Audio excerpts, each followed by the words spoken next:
திங்கட்கிழமையிலே 2 தேச தலைவர்கள் நாளைக்கு சந்திக்க இருப்பது உலகம் முழுவதும் மிகவும் எதிர்பார்க்கப்படுகிறது.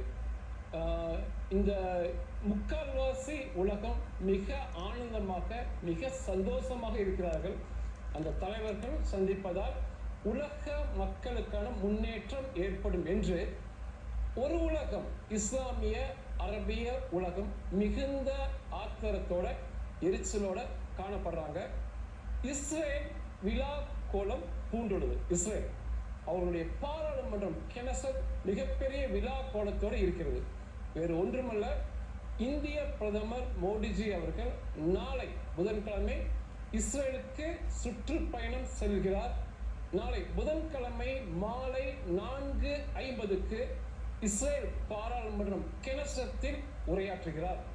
சமீப காலத்தில் அமெரிக்க அதிபர் ட்ரம்ப் இஸ்ரேலுடைய கெனசட் பாராளுமன்றத்தில் உரையாற்றினார். அதற்கப்புறம் அந்த ஒரு மிகப்பெரிய வாய்ப்பை பெறுபவர் நமது பாரத பிரதமர் மோடிஜி அவர்கள். இஸ்ரேல் ஒரு தகவல் சொல்லியிருக்காங்க. அவங்க என்ன சொல்லியிருக்காங்கன்னா, தீவிரவாத அச்சுக்களுக்கு எதிராக, குறிப்பாக சியா சன்னி பிரிவு இஸ்லாமிய பயங்கரவாத அச்சுக்களுக்கு எதிராக ஒரு புதிய கூட்டணியை, அந்த தீவிரவாத அச்சுக்களுக்கு எதிரான புதிய கூட்டணியை உருவாக்கும் முயற்சியின் முதல் கட்டம் இது அப்படின்னு சொல்லி இஸ்ரேல் இதை பதிவு பண்ணிக்கிறாங்க. இந்த ஈரான் இந்த ஒரு 2-3 நாளைக்கு சண்டை நிச்சயமா இருக்காது.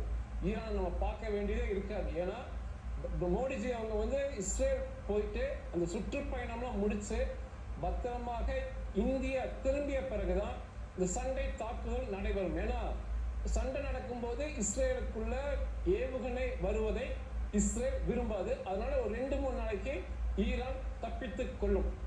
இந்த பதிவு முழுக்க அனைத்து மக்களுக்கும், குறிப்பாக கிறிஸ்துவ மக்களுக்கான பதிவு இது. தயவு செய்து கிறிஸ்துவ மக்கள் இது நல்லா கேளுங்க. அவங்க ஒரு சொற்றொடர், ஆங்கில சொற்றொடர் இன்னைக்கு இஸ்ரேல்ல பதிவு பண்ணியிருக்காங்க. It will mark more than a diplomatic engagement.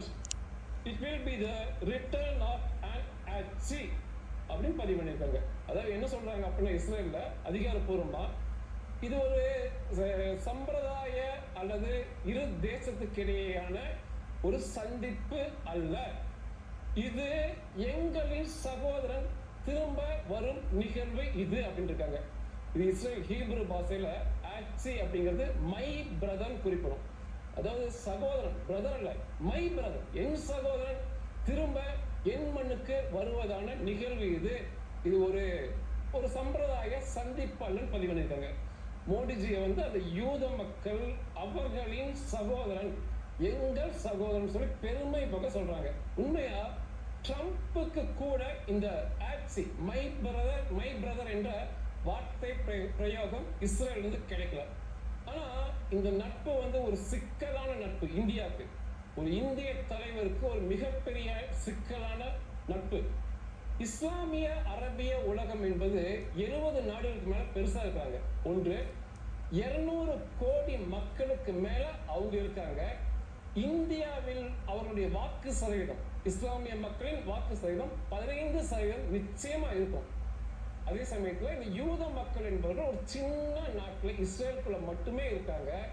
அவருடைய மக்கள் தொகை உலகம் முழுவதும் எடுத்துக்கிட்டீங்கன்னா 1,40,00,000 மட்டுமே இருக்கும்.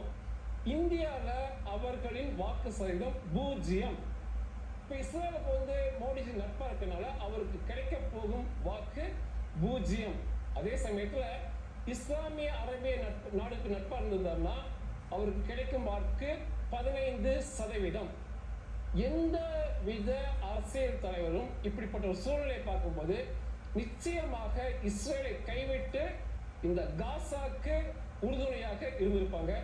ஆனா கடைசி வரைக்கும் இந்த போரில் இஸ்ரேலுக்கு துணையாக நின்ற ஒரு தலைவர் யாருன்னா நமது பிரதமர் மோடிஜி அவர்கள் தான். அக்டோபர் 7 தாக்குதல் இஸ்ரேல் மீது நடத்தப்பட்டது வரலாறு காணாத தாக்குதல். அது திரும்ப நல்லா கேட்டு கிறிஸ்துவ மக்களே, யூத படுகொலை ஜெர்மன்ல நடந்துச்சு. ஜெர்மன்ல யூத மக்களை படுகொலை பண்ணாங்க. அதற்கடுத்து இஸ்ரேல் மக்கள் மீது நடத்தப்பட்ட மிகப்பெரிய தாக்குதல் அக்டோபர் 7 தாக்குதல் தான். இந்த தாக்குதல் நடந்தனையே இஸ்ரேலிய பிரதமர் பென்யமின் நெத்தன்யாகுவை முதலில் தொடர்பு கொண்டு கண்டனத்தை பதிவு செய்தவர் அமெரிக்க அதிபர் அல்ல, இங்கிலாந்து அதிபர் அல்ல, ஐரோப்பா அதிபர் அல்ல, இந்திய பிரதமர் மோடிஜி தான் முதல் கண்டனத்தை இந்த காட்டு மிராண்டித்தனமான பயங்கரவாதத்தை கண்டித்து நெத்தன்யாகு அவர்களை கூப்பிட்டு பேசி முதல் தலைவர். அதை நீங்க மறந்துடவே கூடாது. பொதுவாக யூத மக்கள் அவர்கள் தாக்குதலுக்கு உள்ளாவதை, அவர்கள் மக்கள், குழந்தைகள், பெண்கள் பிணங்களாக சிதறி கிடைப்பதை எக்காரணம் கொண்டும் காட்ட மாட்டாங்க. ஏன்னா அது ஒரு வீக்னஸ் பாயிண்டா போயிடும். யூத மக்கள் மீது ஒரு பரிதாபம் ஏற்படும். அந்த மாதிரி அதை விரும்புறதில்ல அவங்க. இந்த அக்டோபர் 7 தாக்குதலை மட்டுமே உலகத்துக்கு விவரித்து சொன்னாங்க. மற்றபடி அந்த 1200 மக்கள் படுகொலை செய்யப்பட்ட புகைப்படங்கள், வீடியோக்களை பார்த்த உலக தலைவர்கள் விரல் விட்டு எண்ணிடலாம். 1, 2, 3, 4 இப்படி விரல் விட்டு எண்ணிடலாம்.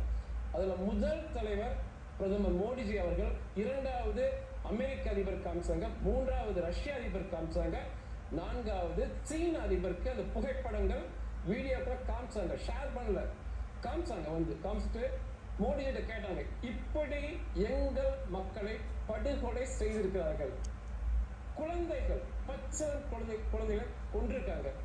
ஒரு பெரிய குடும்பம், அப்பா, அம்மா, மகள் இருந்த குடும்பம் தீயால் எரிக்கப்பட்டு அந்த சாம்பல் ஒரு சோப்பு டப்பாக்குள்ள அடங்கிடுச்சு. அந்த குடும்பத்தை ஒரு சோப்பு டப்பாக்குள்ள மாத்தி காமிச்சிருக்கானுங்க. பாலியல் பலாத்காரம் எங்கள் பெண்ணை பண்ணி அந்த தொடர்ச்சியாக பாலியல் பலாத்காரம் பண்ணதுல அந்த பெண்ணுக்கு இடுப்பு எலும்பு முறிந்தது. அந்த நிலையிலுமே அந்த பெண்ணை தலையில் சுட்டு கொண்டிருக்காங்க. வயோதிகர்கள், முதியவர் பெண்களை இழுத்துட்டு போயிருக்காங்க, காசாக்குள்ள இழுத்துட்டு போயிருக்காங்க. முக்கால் நிர்வாணம் ஆக்கி எங்கள் பெண்ணை காசா முழுவதும் இழுத்து சென்று அடித்தே கொண்டிருக்காங்க, முக்கால் நிர்வாணப்படுத்தி.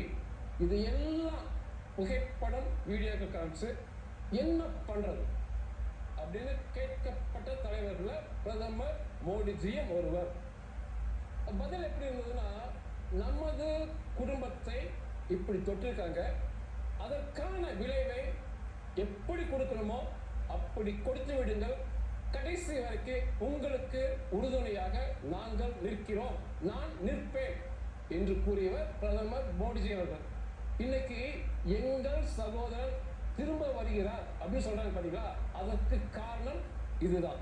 நம்ம குடும்பத்தை இப்படி தொட்டிருக்கான், அதற்கான விளைவை அவன் அனுபவிக்கணும், நான் கூட நிற்கிறேன்னு சொன்னவர் மோடிஜி. ஐநா சபையில பாலஸ்தீனத்திற்கு ஆதரவாக இந்தியா பேசுவது வேறு, அதுல ஒண்ணுமே நடக்க போறதில்ல. அது இந்தியாவுக்கும் தெரியும், இஸ்ரேலுக்கும் தெரியும். ஐநா சபையில் இந்த பாலஸ்தீன காசாவை, இந்த பயங்கரவாத மக்களை இந்தியா ஆதரிப்பது அது வேறு. ஆனா நிஜத்துல இந்தியா தான் இந்த போரில் இஸ்ரேல் வெற்றி பெறுவதற்கு முழுக்க இஸ்ரேலை தாண்டி ஒரு நாடுனா அது முதல் நாடு இந்தியா தான். அப்புறம் நம்ம அமெரிக்காவை சொல்லலாம். வலைதளங்களில் இந்த இஸ்லாமிய அரபிய மக்கள் இந்த பயங்கரவாத பதறலுக்கு ஆதரவாக, காசா பயங்கரவாத மக்களுக்கு ஆதரவாக வாதிடும்போது அதற்கு எதிராக தொடர்ச்சியாக கவுண்டர் பதிலடி கொடுத்தவர்கள் இந்தியாவுடைய மக்கள். கப்பலாக ஆயுதங்கள், ஷெல் 155 விட்டமுள்ள குண்டுகள், பீரங்கி குண்டுகள் மிகப்பெரிய சேதத்தை உருவாக்கும். அதை கப்பலாக சண்டை நடக்கும்போது அனுப்பிய நாடு இந்தியா. சுப்ரீம் கோர்ட்ல அதை தடை செய்யணும்னு வழக்கு போட்டு சுப்ரீம் கோர்ட்டே அரசு செய்வதில் நாங்கள் தலையிட முடியாதுன்னு சொல்லி கப்பலாக வெவ்வேறு பேர்ல வெவ்வேறு நாட்டு வழியா இஸ்ரேலுக்குள்ள கொண்டு போய் சேர்த்தியது இந்தியா. இஸ்ரேல் தாக்குதல் நடந்த உடனே இஸ்ரேல் தூதரகத்தை கதவை தட்டி நாங்க சண்டைக்கு போறோம்னு சொல்லி போய் நின்னது ஹிந்து மக்கள், ஹிந்து சாமியார்கள். நீங்க பெருமையா பேசுறீங்க, கிறிஸ்தவ மக்கள் நாங்க இஸ்ரேலுக்கு ஆதரவா இருக்கணும். ஒரு கிறிஸ்தவருமே அந்த எம்பசி கதவை தட்டி நான் பார்க்கல. ஹிந்து மக்கள், ஹிந்து வாலிபர்கள், இந்து சாமியார்கள் தொடர்ச்சியா அந்த எம்பசி தூதரகத்தை கதவை தட்டி எங்களை இஸ்ரேலுக்குள்ள அனுப்புங்க, நாங்க போய் அவங்கள ஒரு கை பார்க்கிறோம்னு சொன்னாங்க. இது இஸ்ரேல் மக்களால் மறக்கவே முடியல. எந்த நாட்டிலுமே உலகத்துல 195 நாடு இருக்கு, எந்த நாட்டு மக்களும் அந்த இஸ்ரேல் தூதரக கதவை தட்டி நாங்க சண்டைக்கு வரோம் உள்ள அனுப்புங்கன்னு சொல்லவே இல்லை. இது ஒரு மிகப்பெரிய மன உறுதியை இஸ்ரேல் மக்கள் கொடுத்து, அதாவது அந்த சண்டையை வந்து அவங்க போட்டுக்கிட்டாங்க. மிகப்பெரிய தேசம், மிகப்பெரிய மக்கள் கூட்டம் நமக்கு ஆதரவாக நிற்கிறாங்க மன உறுதியை இஸ்ரேல் கொடுத்து. அந்த சமயங்கள்ல உலகம் முழுவதும் இந்த காசா பயங்கரவாத மக்களுக்கு ஆதரவாக, ஏன்னா அவங்க ஒரு பெரிய நாடக குழுவை வச்சிருக்காங்க. அவர்கள் போட்ட நாடகத்தை பார்த்து குழந்தைகள் சாப்பாடு இல்லாமல் இருக்காங்க, குழந்தைகள் தாக்கப்படுறாங்க பார்த்து உலகம் முழுவதும் கண்டனங்கள், ஆர்ப்பாட்டங்கள் தொடர்ச்சியா இஸ்ரேலுக்கு எதிராக நடைபெற்றுச்சு. யூத வெறுப்பு உலகம் முழுவதும் காணப்பட்டது. யூத மக்கள் தாக்கப்பட்டாங்க. கல்லூரிகளில் அந்த இஸ்ரேலுக்கு எதிரான போராட்டம் மிகப்பெரிய அளவில் பார்க்கப்பட்டது. ஏன்னா மாணவர்கள் போராடுவது மிகப்பெரிய விஷயம். இது அமெரிக்காவில் நடந்தது, இங்கிலாந்துல நடந்துச்சு, ஐரோப்பிய நாடுகள் நடந்துச்சு, இஸ்லாமிய நாடுகள் அனைத்துமே நடந்துச்சு. நடக்காத ஒரே நாடு இந்தியா தான். இந்தியாவில மட்டுமே இவ்வளோ பெரிய ஜனத்தொகை, இவ்வளோ கல்லூரியிலுமே கல்லூரி மாணவர்கள் இஸ்ரேலுக்கு எதிராக போராடாமல் பார்த்து கொண்டது இந்திய அரசு தான். மிகப்பெரிய போராட்டங்கள், மக்கள் போராட்டங்கள் இல்லாமல் பார்த்து கொண்டது இந்தியா தான். இந்த விஷயத்துல தமிழக அரசு கூட இஸ்ரேலை கைவிட்டது. இஸ்ரேலுக்கு எதிரான அநேக போராட்டங்கள் தமிழ்நாட்டுக்குள்ள நடந்தது. ஆனா ஒட்டுமொத்த இந்தியாவை பார்க்கும்போது அந்த மக்களுக்கு எதிரான எந்த பிரச்சாரங்கள், யூத வெறுப்பு, கல்லூரிகள் போராடுவது இல்லாம பார்த்துக்கிட்ட முதல் நாடு இந்தியா, ஜனநாயக நாடு அடிப்படையில். அதுக்கப்புறம் சீனா பெருசா போராட்டம் இல்லாம அந்த அரசும் பார்த்துட்டாங்க. எப்பொழுதுமே மத்திய அரசுக்கு வாக்களிக்கும் போது, மத்திய அரசு டெல்லிக்கான தேர்தலுக்கு வாக்களிக்கும் போது 99.9% இல்ல, 100% பாரதிய ஜனதாவுக்கு, தாமரைக்கு வாக்களிப்பதை என்னுடைய மிகப்பெரிய கடமையாக கருதுவேன். முதல் காரணம் பயங்கரவாதம் கட்டுப்படுத்தப்படும் இந்தியாவில். அதற்கப்புறம் மிக முக்கியமான காரணம் இஸ்ரேல் தேசம் காக்கப்படும் இந்தியாவில். அதற்கு பாரதிய ஜனதா அவசியம் எனக்கு தெரியும். இன்னும் அநேகம் இருக்கு, ஊழல் சார்ந்த அநேக காரணங்கள் இருக்கு நாம் பாரதிய ஜனதாவுக்கு வாக்களிப்பதற்கு. அதே சமயத்தில் மாநிலங்கள் வரும்போது அதை நான் மாற்றிக்குவேன். மாநில அளவில் தேர்தல் நடக்கும்போது அதிமுக, திமுக, இன்னைக்கு தாவேக வந்திருக்காங்க, இவர்களுக்குள் என்னுடைய வாக்கு இருக்கும். ஆனா மத்திய அரசுக்கு என்று வரும்போது தயங்காமல் 100% போய் தாமரைக்கு நான் வாக்கு சொல்வேன். ஏன்னா இஸ்ரேல், நீங்க வந்து பெருமையா பேசுறீங்க, இஸ்ரேல் ஜெயிச்சிருச்சு, காசா மண்மேடாக்கிருச்சு சொல்லி. முக்கியமான காரணம் இந்தியாவில் இருந்து அனுப்பப்பட்ட 155 mm ஷெல்கள். நீங்க காசா மண்மேடா பாக்குறீங்க இல்லையா, அதுக்கு இங்க இருந்து கப்பலான போன செல்களும் மிக முக்கியமான காரணம்.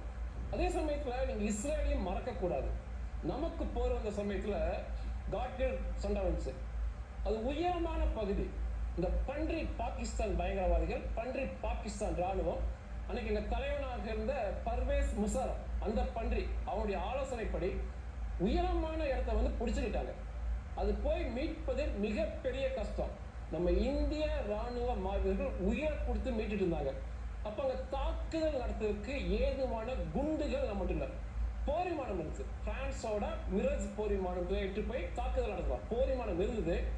அந்த பதுங்கக்கூடிய பங்கரை துல்லியமாக தேடி சென்று தாக்கும். அதாவது கைடர் வழி நடத்தி கரெக்டா சரியா போய் அந்த மலை உச்சியில இருக்க அந்த பொந்துக்குள்ள ஒளிஞ்சிருக்கிற அந்த பன்றிகளை வேட்டையாடும் குண்டு நம்மளுக்கு மட்டும் இல்லை, உடனடியாக போர் நடக்க குண்டுகளை அனுப்பியது இஸ்ரேல்.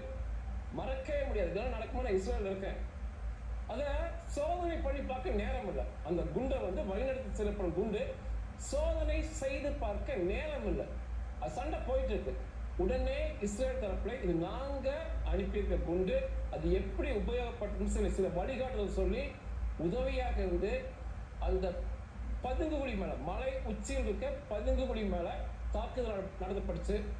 அனைத்து குண்டுகளுமே துல்லியமாக சென்று அந்த பன்றிகளை அந்த பதுங்குகுழியோட சேர்த்து முழுசா நாசமாக்கி கொன்றது. அந்த புகைப்படங்கள், வீடியோக்கள் இன்னைக்கு வரைக்கும் என்னால் மறக்க முடியல. நாம் கார்கில்ல பெற்ற மாபெரும் வெற்றிக்கு நம்ம இந்திய ராணுவ மாவீரர்கள், இந்திய ஆயுதங்கள், அந்த நேரத்தில் போர் நடக்கும் சமயத்தில் ஆயுதங்களை கொடுத்த இஸ்ரேல் மிக முக்கிய காரணம், என்னால் மறக்கவே முடியாது. இஸ்ரேல் இந்தியா நட்பு அப்படின்னு நமக்கு வந்து உடனடியாக நினைவுக்கு வருவது ஆயுதங்கள் தான். அது உண்மைதான், மாற்று கருத்துகள், அதெல்லாம் நான் மறுத்து பேசவே மாட்டேன். இஸ்ரேல் இருந்து ஏற்றுமதி ஆகும், இஸ்ரேல் இருந்து ஏற்றுமதி ஆகுது வெளிநாடுகளுக்கு. அதுல அதிகமாக ஏற்றுமதி ஆகும் நாடு இந்தியா. இந்தியாவுக்கு தான் முதல் அதிகம் ஆயுதங்கள் இஸ்ரேல் தராங்க. இந்தியா வந்து உலகம் முழுவதும் இறக்குமதி பண்றாங்க ஆயுதங்கள்ல. அதுல முதல் அதிகமாக ஆயுதம் கொடுப்பது பிரான்ஸ், அதற்கடுத்து இஸ்ரேல். இன்னைக்கு வந்து 2வது இடத்துக்கு இஸ்ரேல் வந்திருக்காங்க. அந்த நாட்டை இஸ்ரேலை பார்க்கும்போது மிக அதிகமாக ஏற்றுமதி செய்யும் நாடு முதலிடம் இந்தியா தான். அதை தாண்டி வந்து இன்னைக்கு மிகப்பெரிய இந்த நாளைக்கு நமது பிரதமர் போவது மிகப்பெரிய முன்னேற்றத்தை கொடுக்க போகிறது சொல்லி உலகம் முழுவதும் பத்திரிகைகள் கிறிஸ்தவ நாடுகள்ல, இந்து நாடுகள்ல எழுதுறாங்க. அதுதான் உண்மை. அதாவது விவசாய முன்னேற்றம், மிகப்பெரிய முன்னேற்றம் பண்ணுவது. ஏன்னா இதெல்லாம் பண்ணாதான் மக்கள் முன்னேற முடியும். நீர் மேலாண்மை, கடல் நீரை குடிநீராக்குவது, செயற்கை நுண்ணறிவு ஏஐல முன்னேற்றம், புதிய கண்டுபிடிப்புகள்ல மருத்துவ உலக கண்டுபிடிப்புகள முன்னேற்றம் மற்றும் அறிவியல் தொழில்நுட்பம் சார்ந்த இது எல்லாத்துக்கும் ஒப்பந்தங்கள் போடப்படுது. அதே சமயத்துல நான் பிரதமர் மோடிஜிட்ட இந்த காசாவின் எதிர்காலத்தை பத்தி பேசுறதா சொல்லியிருக்கிறாங்க. காசாவை என்ன பண்ணலாம் அப்படிங்கிற எதிர்காலத்தை நேரில் வைத்து பேசுறதா சொல்லியிருக்காங்க. இஸ்ரேலிய அந்த நாடாளுமன்றம் விழா கோலத்தில் இருக்கு. எனக்கு டிக்கெட் கிடைக்கல, அவருக்கு டிக்கெட் கொடுக்கணும்னு சொல்லி இன்னைக்கு அந்த பிரச்சனை போயிட்டு இருக்கு. ஏன்னா அங்க இருக்கைக்கு ஏற்ப நம்ம ஆட்களை கொண்டுடணும். குறிப்பாக இந்த அரபியர்களை உள்ள விடவும் கூடாது. ஏன்னா அரபிய அந்த எம்பிக்களை உள்ள விட்டா நிச்சயமா பிரச்சனை பண்ணுவாங்க, வெளிநாட்டு நடப்பு பண்ணுவாங்க, சத்தம் போடுவாங்க. ட்ரம்ப் வந்தபோது நடந்துச்சு. அதனால வந்து இப்பவே கூக்குரல், எனக்கு டிக்கெட் வரல, அவருக்கு வந்திருக்கு, அது மாதிரி பேசிட்டு இருக்காங்க. விழா கோலம் ஆக மொத்தம் இஸ்ரேல் நாடாளுமன்றத்தில் இருக்கு. ஜெருசலேம் விழா கோலம் பூண்டிருக்கு. கடைசியா சொல்லி முடிச்சுக்கிறேன். இஸ்ரேல் இந்த சொற்றொடரை எந்த தலைவருக்கும் கொடுத்து பெருமைப்படுத்தியதே இல்லை. அவங்க என்ன சொல்றாங்கன்னா, பாரத பிரதமர் மோடிஜி அவர்கள் வெறும் அரசியல், அவருடைய வருகை வெறும் அரசியல் ரீதியாக மட்டும் நாங்கள் பார்க்கவில்லை. அவர் இஸ்ரேலுக்கு வருவது, ஜெருசலேமுக்குள் வருவது, எங்களின் சகோதரன் திரும்ப எங்கள் இஸ்ரேலுக்கும் ஜெருசலேமுக்கும் வருகிறார் அப்படின்னு பதிவு பண்ணாங்க. நான் எனக்கு தெரிஞ்சு இந்த பெருமையை இஸ்ரேல் யாருக்குமே கொடுத்ததில்லை. நன்றிகள்.